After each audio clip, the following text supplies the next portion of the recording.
وننزل من القرآن ما هو شفاء ورحمة للمؤمنين ولا يزيد الظالمين إلا خسارا. Subhanallah. We reveal of the Quran that is a healing and a mercy to the believers, and it had only to equation of the unjust. Allah বলেছেন, আমি এই কোরআনুল কারিমে শেফা দিয়েছি, রহমত দিয়েছি, বরকত দিয়েছি যারা মুমিন তাদের জন্য। এই কোরআনুল কারিমকে শেফা হিসেবে দান করেছেন কে? আর যারা কাফের তাদের জন্য ক্ষতিকারক। এই জন্য অসুস্থ আছেন, যে কোনো সমস্যা আছে, কোরআন থেকে প্রেসক্রিপশন নেবেন, আপনাকে সুস্থ করবেন কে?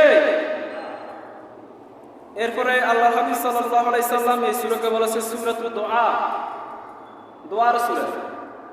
কেমন করে আল্লাহর কাছে দোয়া করতে হবে? সূরা ফাতিহার মধ্যে আছে না নাই? আমরা প্রতিদিন একটা দোয়া করি, ইহদিনাস সিরাতাল, সকল বলুন ইহদিনাস সিরাতাল, ওয়াল্লাহ show us the right path, ওয়াল্লাহ show us the correct path, আমাদেরকে সরল সঠিক পথ দেখাও, সকল বলুন আমিন। আমরা যখন পথ ভুলে যাই আমাদেরকে পথ দেখান কে?